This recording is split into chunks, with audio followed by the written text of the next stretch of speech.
not forget you, Prophetess Nontlanta. It's such a blessing to see you. I always say when I see you, my heart jumps. It's ignited. And Mama, now when you're born, I move. I greet you. Every face that I know and those that I don't know. It's Barbona Lotoko Limpopo. Amen. Maswati basa ro utlwa re bolele sa gageso re ke re ka spedi go ya go ile. Amen. We came to the land of the Bedi speaking people, Polokwane. Amen. Yes, you are blessed. And as I was co-prophet Zolide, thank you for always giving me an opportunity to serve God in our generation. And it's such an honor. This man is the only man I am willing, without doubt, to travel provinces for. Amen. Amen. And we are about to do nations now. Hallelujah. Amen. This is. We go by the word of the Lord. I always say, if you want things to be easy, train your spiritual ears. If you do what heaven says, you will not strive. I'm not saying you won't have opposition. I won't say you will not strive. Because even when opposition comes, he who has summoned you gives you strength to go through the fire. But if you did not hear from the heavens, you will find your own word. We are not here because we threw a dart in the mall, in the map, and it fell in Limpopo and says, God, we are going. We are here by the word of the Lord. Amen. Meaning he who has called this meeting will fund it. Hallelujah. Amen. And I can say this to you, and the flashlight is disturbing me. I get overwhelmed every time I see the camera. Sorry. If you can switch it off, then you can record. But if the flashlight, it disturbs me. Hallelujah. I'm sensitive to sounds and movements. So if you can, remain seated. If it's a matter of urgency, you can go out. Amen. Amen. Hallelujah. Amen. Yeah, cameras make me, I get somehow. I'm standing guys. Hallelujah. Amen. But as I said, we are here on assignment. God has sent us here. Hallelujah. Amen. And because we are here, and let me tell you something about demographics that God sent you to. God speaks to a prophet, Jeremiah, and he says, Jeremiah, go to the potter's house. There I will give you a message. For the fact that Jeremiah could hear God, God might as well finish talking. Because the purpose is to hear him. Now I'm calling him, like, come to my house so that I can share you something. That means what I am saying to you is greater than, I don't know, man. Amen. So when God summons us to a place of location, meaning there are divine things he wants to tell us and show us. We might as well stay in Pretoria. That's where I'm from. My people from Nelspruit are here. We might as well stay from where we were, Mpumalanga and Pretoria. But God wanted us to be here. So that means there is a divine word from the heavens that God wants to download to us today. Amen. Can we lift up our hands towards heaven? And begin to speak in other tongues softly in your known language. I can hear you, prayer tower. Lift up a little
Thank you. In Jesus' mighty name. Father, thank you that you are here and you know it. Thank you for the Holy Communion. mingling with the heavens. Oh, yes. Father God, thank you that our spiritual eyes are open to see and behold your glory in this place. And Lord, we thank you that our spiritual ears are tuned in to hear into heavenly realities and frequencies. Speak to us now that we are here, we are listening.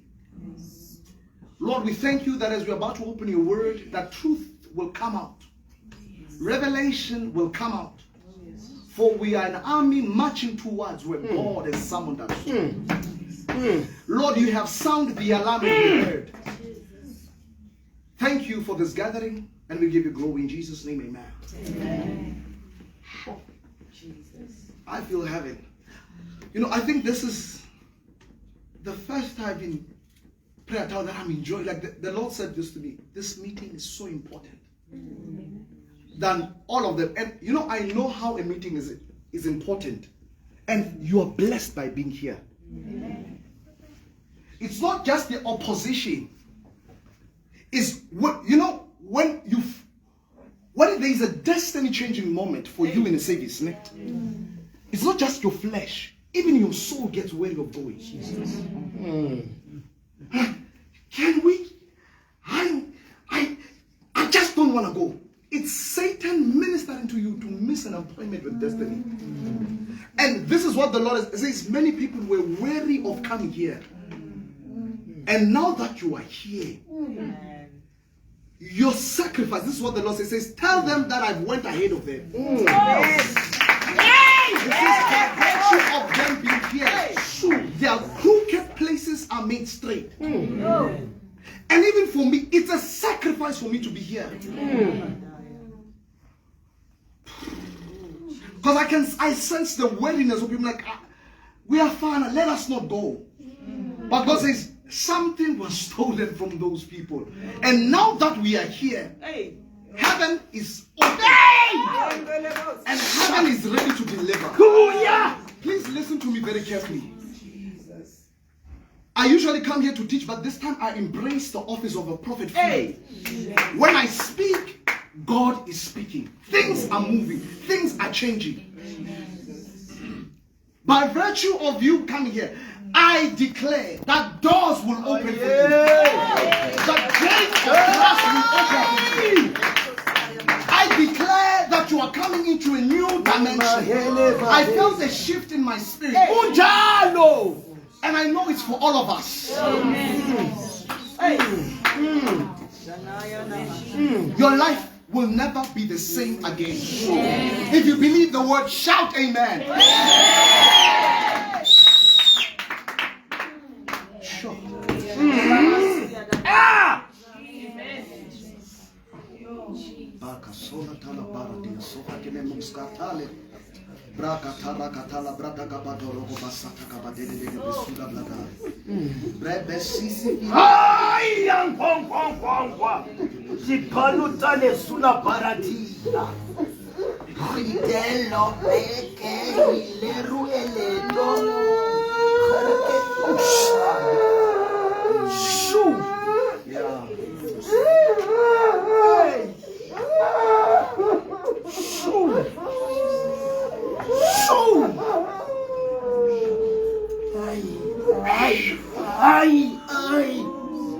If we can,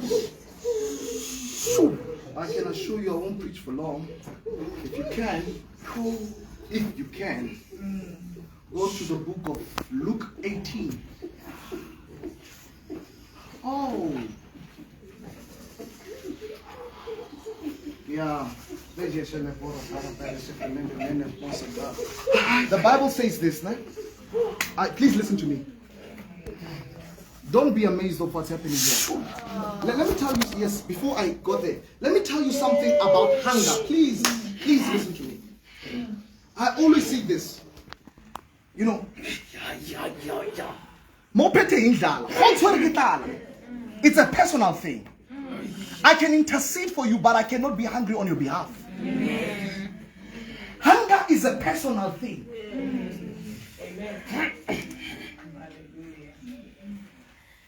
How hungry are you for the Lord? And I want to talk about hunger.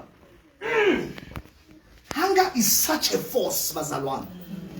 that is so controlling and so damaging in the negative, and I'll speak in the positive. When people do crime, what poverty has done is a result of hunger. It drives people to crime.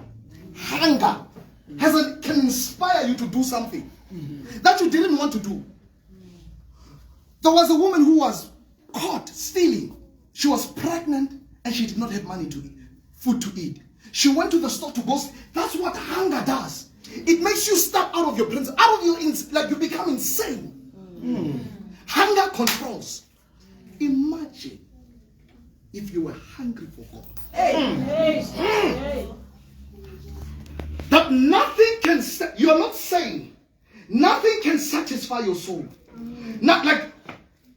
But you are thirsty and you are hungry. That's why Jesus says, blessed are those who are hungry and thirsty. For there is a blessing just for being hungry. There's a blessing for giving. Just for you being hungry, because you are blessed. So, if you are unblessed, be hungry. The blessing is at your disposal. Nana being blessed for being hungry. And for they shall be filled. Amen. But let me tell you something about the quenching of God. He doesn't fill you to be filled. He fills you enough to come back for more. There's a word I created. I call it being hungry, full of God. You are hungry yet full of Him.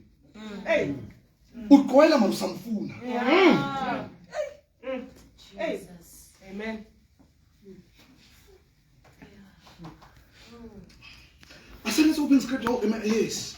Sure. So, are we hungry for God here? Yeah. How hungry are you? Let your hunger for God control you. You know, imagine says, I don't have provision. The only thing that can satisfy. And listen, Jesus said this. They told him to eat the food that I want. You guys know nothing about. He says, my food is to do the will of Him. Is to do the will of Him who sent me. If our master's hunger can only be satisfied by the assignment and the will of God, how much we? Amen. Amen.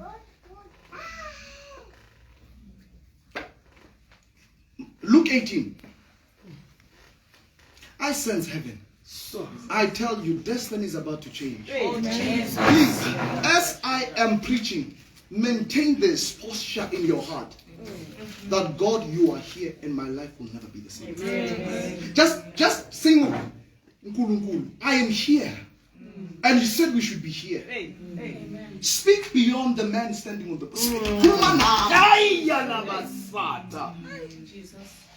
Jesus. Amen. Luke 18 verse 1, and he spake a parable unto them to the end, that man ought to always pray and not faint. This is my favorite parable. Saying, there was in a city a judge. Somebody says judge. Judge. A judge is someone who's in authority. A principality. And it says, which feared not God, neither regarded men. Whether it was a spirit, we can take it twofold. Spiritually, there was a principality that did not fear God in the city. That was ruling, or physically, that there was a judge who did not fear God. And listen, sis, didn't even regard men.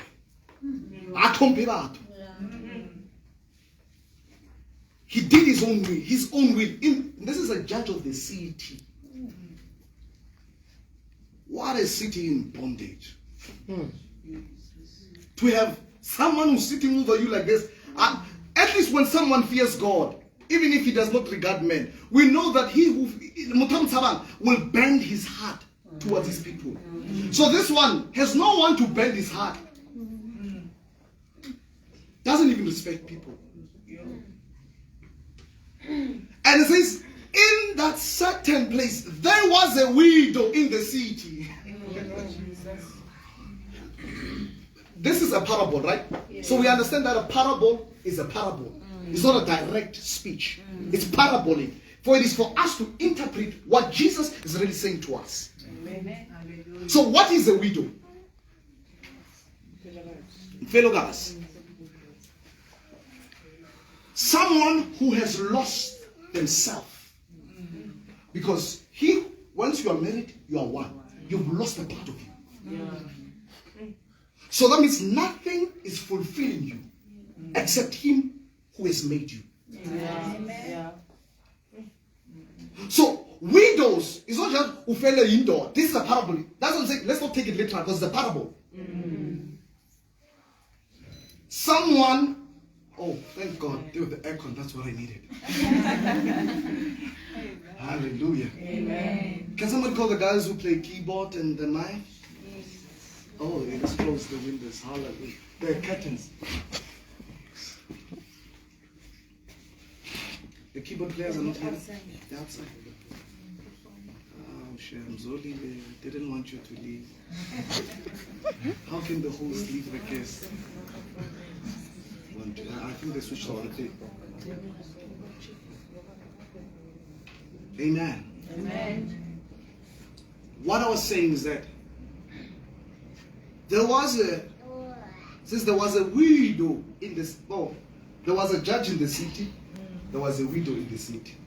Two important characters: a widow and a judge. So that means a city that has a judge who does not fear God, there is always a need of a widow who will bother the judge. So let's read the story. Verse 3. And there was a widow in the city, and she came unto him, saying, Avenge me of mine adversary.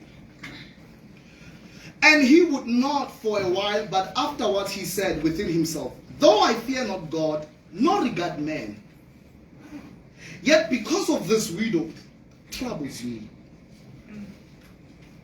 I will avenge her, lest by her continual coming she wearies me. Territories are not taken by people who don't understand this parable. We contest for territories. The Bible says the kingdom of God suffereth violence, and violence take it by force. I'm here to tell you bad news. There are certain things that will never change in your life until you learn how to plug your knees to the floor and pray until things move. And I'm not talking about praying once. One thing that the Lord told me and rebuked me of is my consistency in my intercession. Consistency in your intercession. You pray for this, you pray for that, you pray for this, you pray for that. Imagine if you had a hose pipe but you fill all these 7 baskets with water, and you're doing this to all of them. Which one will be filled? Will you even have to? The reason, let me tell you, the reason again of weak intercession is because you have no track record that God can answer you. So it worries your heart to always come before Him. Your approach towards Him, because you have no track, you don't have medals of intercession. You don't have victories of intercession. So your heart is worried. The judge is not worried. You, the widow, is worried. Amen. Can I speak here? 1, 2, 1, 2. Please fix it for me while I come. Amen. Are we okay? Oh, this one. Thank you for having options. Hallelujah. And please fix my voice. Nothing. Mfundis was supposed to. Amen. Hallelujah. Don't worry, I come there. I'm not mocking them. By nature, I am compostor. I'm a Zionist. Amen. Amen. Oh, it's fine. Should I preach? Oh, this is fine. That is fine. This is fine, right?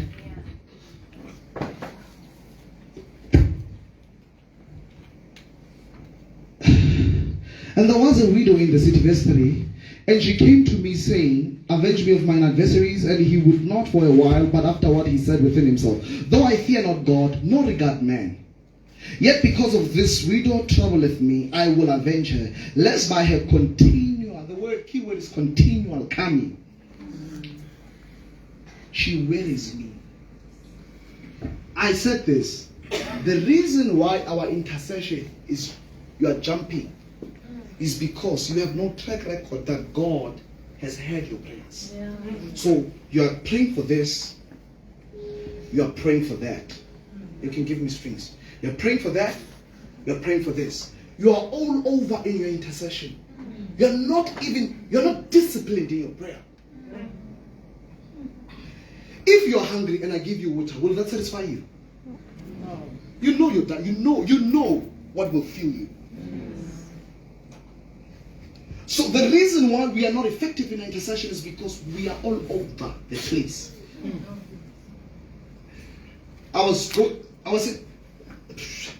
When people were wailing here, praying and wailing, and the prophet of God says God is raising wailing women. And he knows I don't like crying. It's something like I'm tired. He's like, I'm prophet. I'm like, no, that's not me. Cry on my behalf. I'm fine, I'm happy. But let me tell you something important about tears.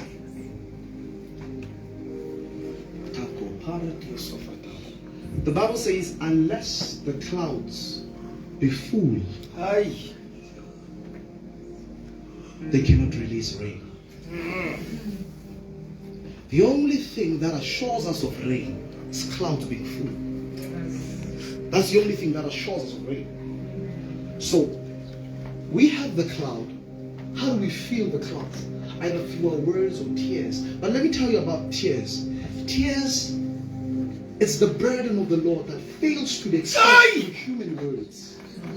Have you ever been sure God called you into a realm of prayer where words fail to express what you're feeling? Yeah. That should show you that God is greater than Zulu and Pedi. There's a language we speak that is greater than what you have learned. Your frustration are higher than your intellect. But your words are falling short. What do you say?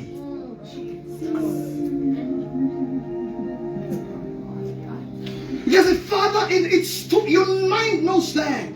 But what is troubling me, my language, my education, my intellect is limited for my expression of divinity. Either that's what we call groanings in the spirit. Higher than that, that's what we call tears. The Bible says Jesus wept and he groaned.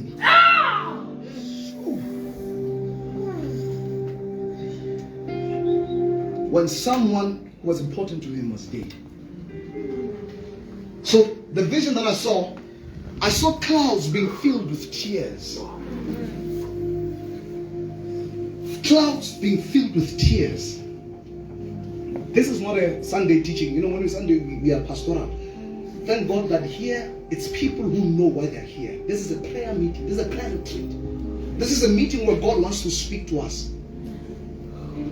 I'm not saying doctrine out of the way, but we're expressing spiritual pictures through the Bible. I might say something that contradicts your theology, but listen to the word of the Lord. Amen. Amen. I saw clouds being filled with tears. As women were waiting, as men were waiting, the clouds were getting darker and darker. So it's a confirmation. We're getting darker and darker. And once they were full, rain was released. And the rain was for the healing of the nation.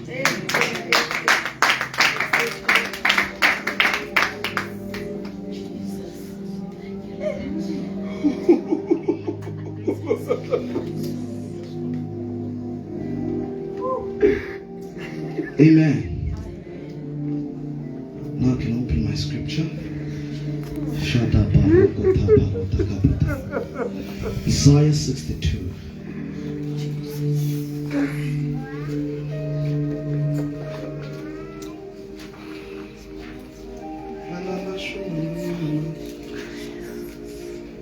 You know, I will forever repeat this story because we have not caught to the strength of it. Baba, it takes one man. Psalms 2, God is making an invitation. He says, ask of me nations, and I will give you.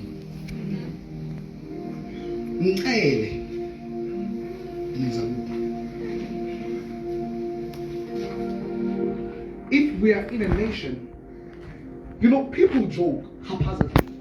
Hey, South Africa is such a joke. It's a movie, it's a series. We have become so carnal and we join the world in their confession. We are moved with what should move us. And sadly, no one talks about it. Guys, our nation seems to be going. And listen, when it proves how much you hear God. There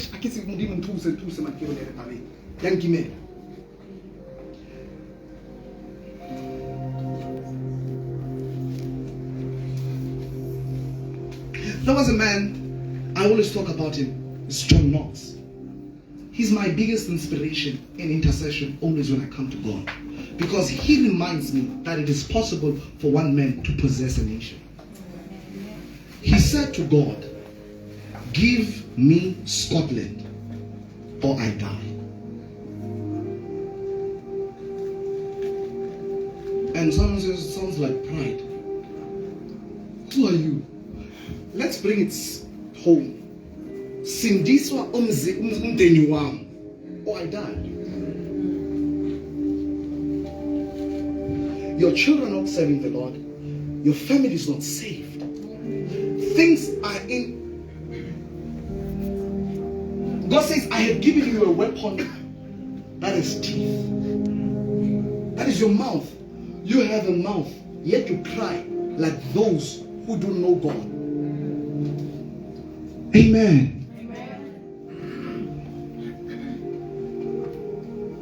Hallelujah. That man says, Lord, give me Scotland or I die. South Africa, let me tell you, it's not prophecy. It's the truth. You can see, we can predict the fall by the steps a man takes. If you do this, you do that, you're about to fall. South Africa has been consistent with doing wrong things that should make it fall. But God spoke to us that things will get worse to get better. But it is for us to contend with that. Rather the world calls you crazy, where else you know that your reward is with God? Yeah. I always say this to intercessors. It's not a glorified ministry because it's hidden. When you're a pastor, when things happen, they give you the glory. But when you're intercession, you are bargaining with God about serious matters. But when people see results, there was no rain in the city, but Elijah was praying. When people saw the rain, they did not know. They just celebrated that rain is here, but they don't understand that there was a man in the mountain who says, I hear the abundance of rain. They just rejoice. Rain is here. Who prayed for it? Nothing happens until words are spoken. Nothing moves until someone pushes it. There are certain things that happen, but there is a man who paid the price.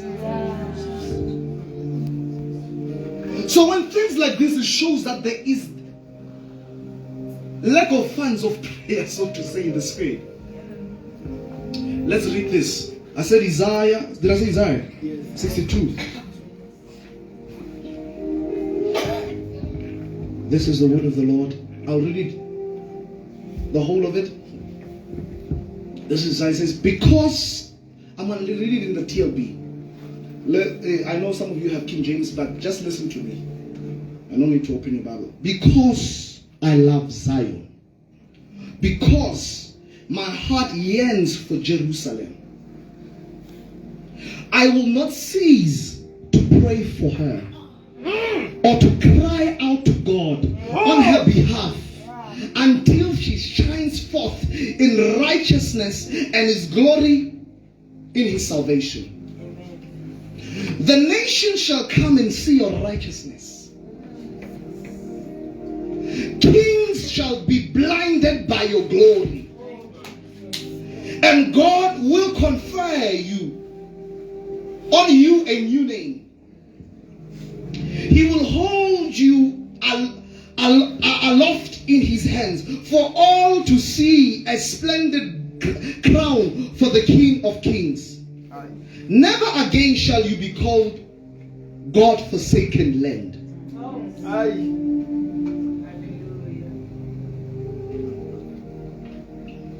Or the land that God forgot.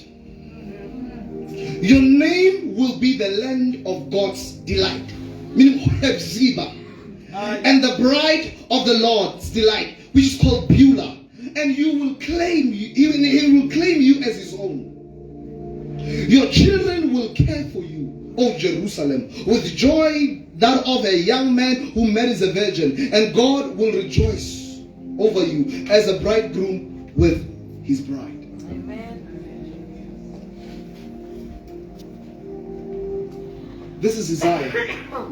It says, because he loves his nation, because he cares too deeply about it, he says he will not stop until what God has shown me and what he sees are aligned. And it says not only pray, it says cry. I will weep until I see. Amen. I will say something very quickly that the Lord told me while we were sitting down about the office of a prophet and my message. We're going to enter into deep prophetic prayer, declaration, and I promise you things will change. We are not here because we called ourselves here. Amen. He who called us here must announce us. And there must be a sign that we are called by God. We are not like the world. There needs to be a backup from heaven. We should be different. We should smell different. Amen. The Lord said this to me, and it's one of my messages that God, finally when I serve God, my call gets clearer. Clearer. When I started in the prophetic, they'll tell you, I was the sharpest prophet I knew. I would without even seeing people, I would prophesy names. And I'll tell you what you did last night because the gift was so fresh. Like, who's this person? God's telling me, Uganda, stop it. Last night I saw in Joburg doing 1, 2, 3. It was so, I would shock myself. The way my gift was so strong, he'll tell you, people got offended at church, they didn't want to come to church. They said, that man sees our secret and we don't want to serve God. A gift that comes from God offended people to serve God. And I disliked it from there. Because it came. And then I'll tell you things. I didn't like it. And for some time I'm like, no, a prophet, you must tell people their business. You must. And I couldn't. This thing needs Zarenayo. When I was young, I told, before I even got sick, my eyes were opened. My families even took me to a Sangoma because they did not believe them. For Sangomas to close my eyes, they said my eyes are too open. I would have a conversation, full-blown conversation, according to them with the air. But I'm in mood. I would play with people. For Nyababon, I can touch, it's not an air. And I was troubled that, are you telling me you don't see them? I remember telling my man, good, well, I would. Mama, I would, mom. Yes, I'm imbalanced. But thank God one day I showed my mom, I'm like, do you see? My mom was terrified. She could not even talk. That's when she testified like, this son is different. Take this child to the Sangoma to close his eyes. And they took me to the Sangoma. That's when one credit I gifted them. My eyes were shut indeed. After then I was not trying. I didn't see those things anymore. Amen. But what I'm trying to say to you is that this is something I was born with.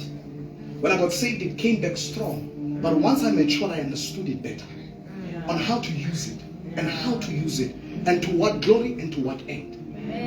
Amen. The Bible says this. It says,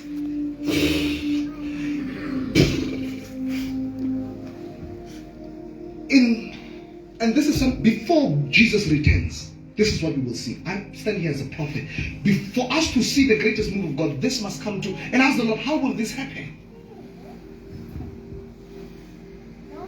God said this to me. He says, you are a prophet. And I'm like, what is the purpose of the prophet? What is the function of the prophet? Let me tell you why. The Bible says, by a prophet, people were established. And by a prophet, they prospered. You need to understand why. Were they established by a prophet? Why did they prosper? By a prophet. Hebrews 1 chapter 1. It gives us a clear expression of the heart of God. In sundry times, in past and olden days, God spoke to us through the prophets.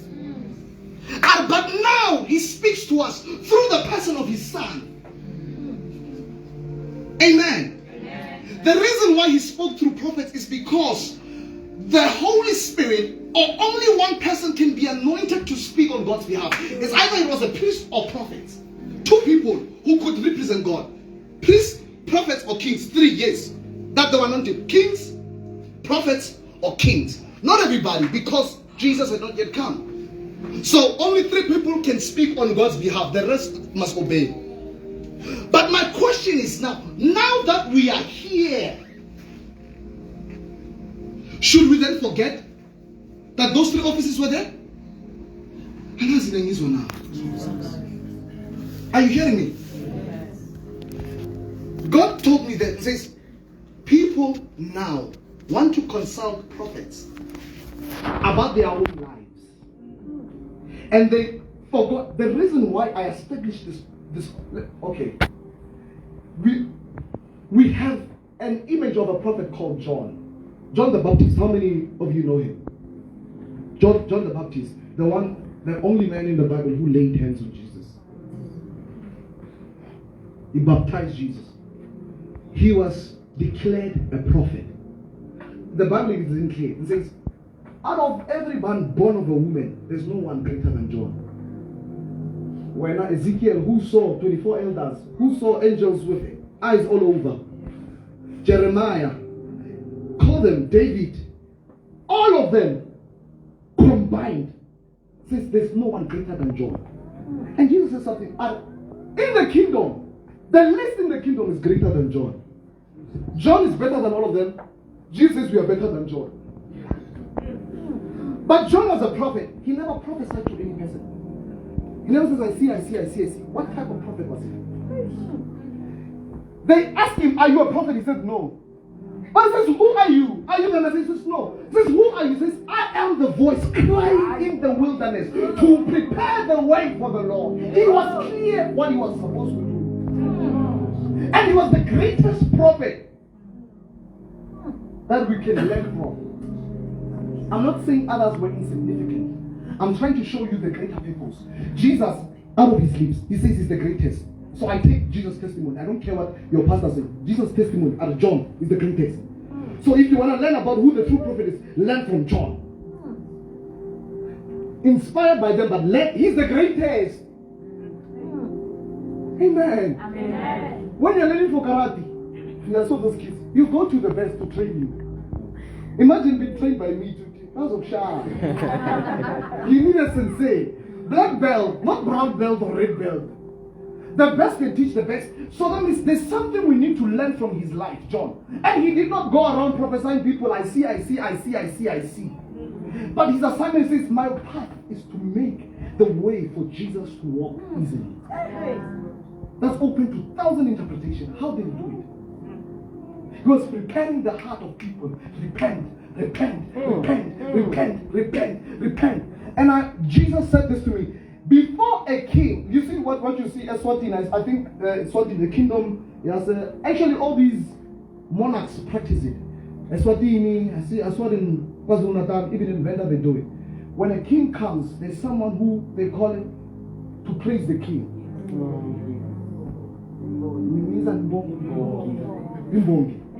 Mbongi, yes. Mbongi. Ears are pumping. Because they understand that a king does not come unannounced. Why is Imbongi is there? He's trying to prepare the ears of those who are about to receive the king, for their heart to be postured for his return, for his coming in. So John was Imbongi for Jesus. He was preparing the way. He says, there is someone. He says, the one that is coming, even his shoelaces are not worthy to untie. He knew who he was, and he knew who he was not. And he knew how he must do his assignment, and to the extent and to the T. And if we claim that we are the final people who are ushering the greatest move of God, and Jesus said to me that we are the John generation.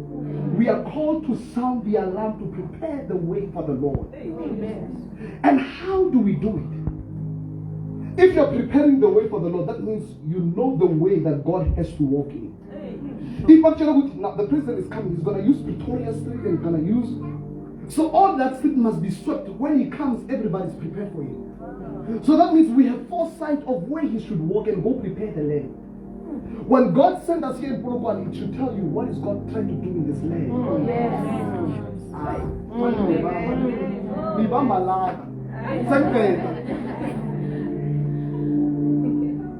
Wherever the soles of your feet must fall, believe it. Christianity is not a joke, Pastor. We are not passing time. I'm here on us. I know why I'm here. We are here to take over for Jesus Christ. Amen. I am here on assignment to declare that Jesus reigns in this territory. Amen. Amen. And that life's Limpopo belongs to Jesus. Amen. We are here to take the way. And let me tell you something. I told you about rain.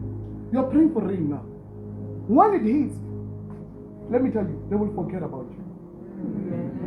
You won't be recognized. You won't be seen. And be comfortable with that. When an intercessor fights for the pulpit, just know they are out of character. Understand your role. That I'm called to pave the way for God. In prayer, I understand. God, what are you trying to say about the book? Why are you sending us there? What is the word of the Lord saying? And I know you are here to pray. But God also has something for you. But we are here to. The Bible says, he who waters, even he himself will be watered.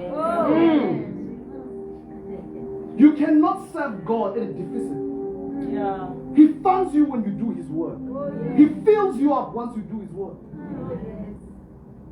Amen. The Bible says God cannot do without a worshiper. And a worshiper, we're not talking about us singing. That's not a worshiper. A worshiper is a position of a man's heart who's totally bent. And that's what the Lord told me as we're worshiping. He says, the day, I said I should tell so that you could know and everybody could listen. He says, the day you become normal is the day you have backslidden. That's the word of the Lord. He says, the day you become normal, I will know that you try. I said,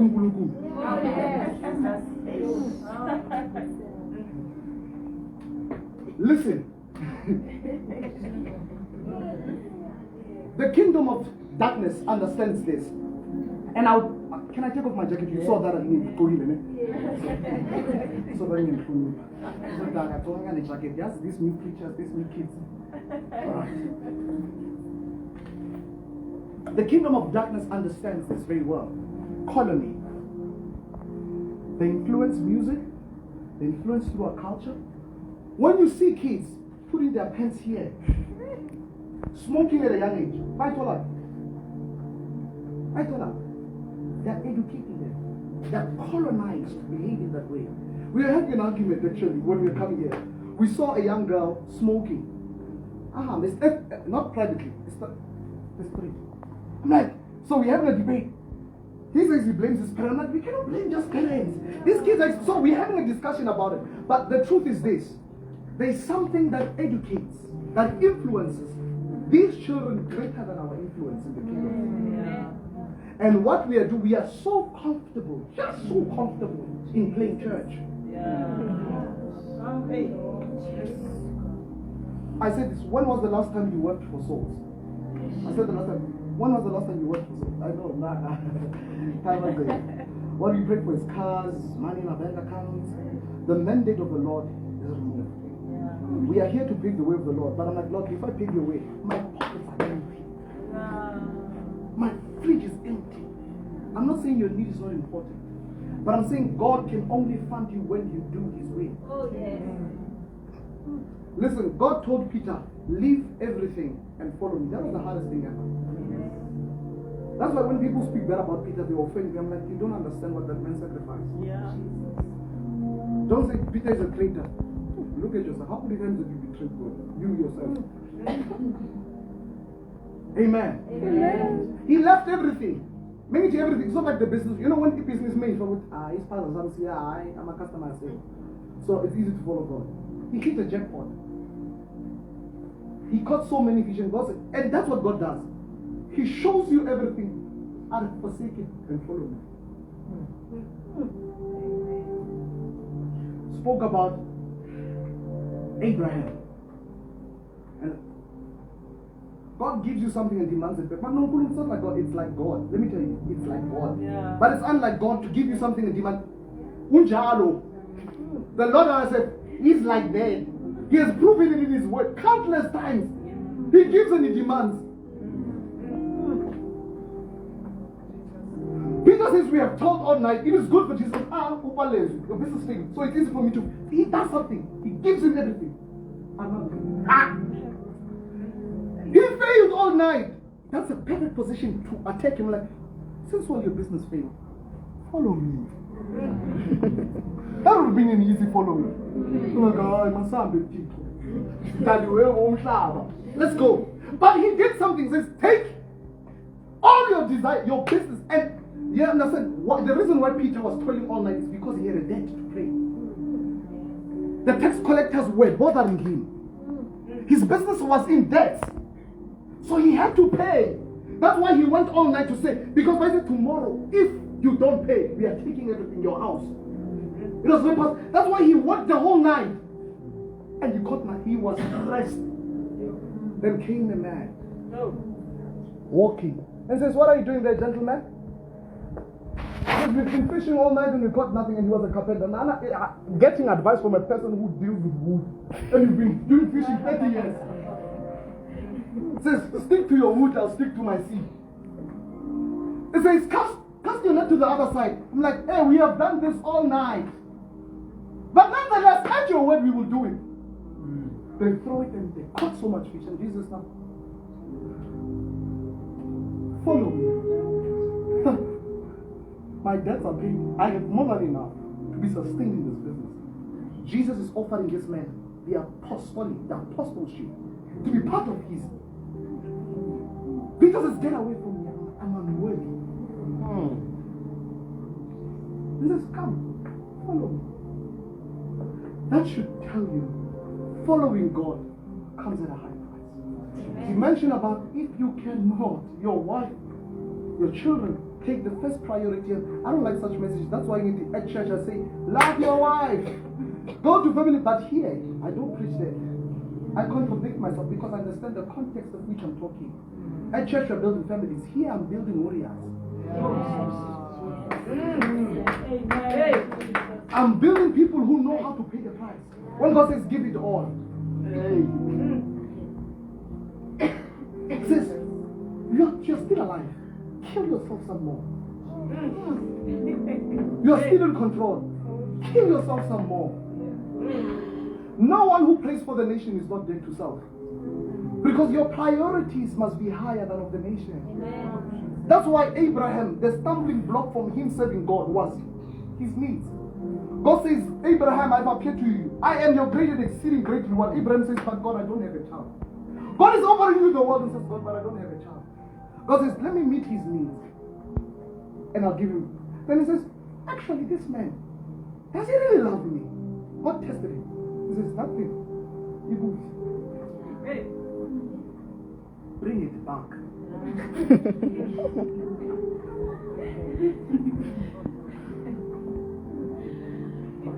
Amen. Amen. And let me tell you, disobeying God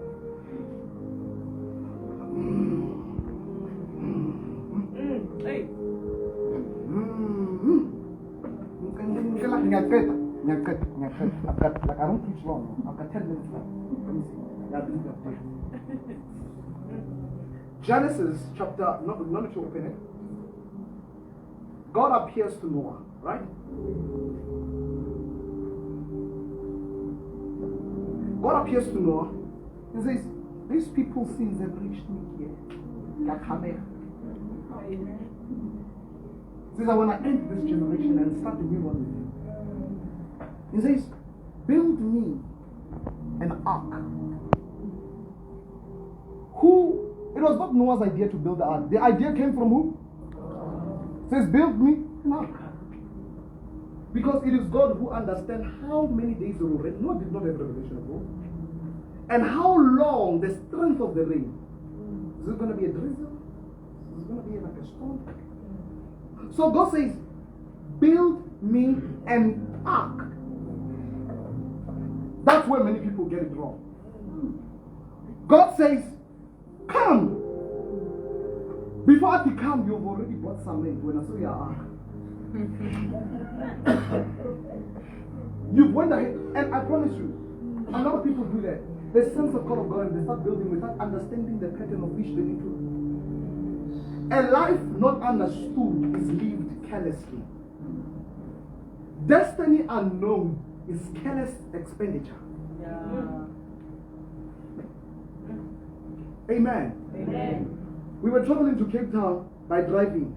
We wanted to make sure when we leave our batteries are full because you understand the journey is long. So when the journey is long, you know how far you need to charge. Amen. Amen. You know how much do I need to capacitate myself for the journey? So a person who you see all over the place, just know they have not understood their assignment why they are here. They busy themselves with too many people and too many things. God says, build me an ark. The word is true. Build me an ark. Just like Kumanani, build me something. But here's the thing. When God says build, it's not the time to start, it's to listen. Yeah. Yeah. At go use God wood. It's in the book of Genesis. God was specific with the type of wood to use. Yeah. And this type, because he understood it's about to rain. Yeah. So this is the only type of wood that can sustain in the rain. Not mahogany wood. Gopa. You're not gonna get it from a fig tree. You're gonna get it from this type of, because people think you just know God is specific.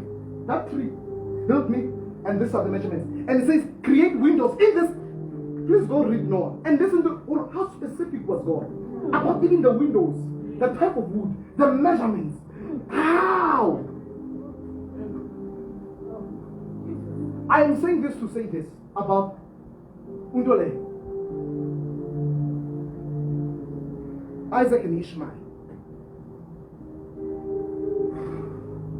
When you have not heard God correctly, or when you have heard God correctly and you refuse to build with Him, you will build an Ishmael. You will give birth to an Ishmael. You will try to assist God in what He has said. We don't say you did not hear God. Yes, when you gave birth to a wrong thing.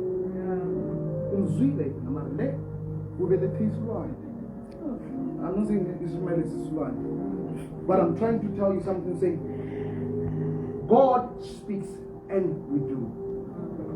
Hallelujah. Amen.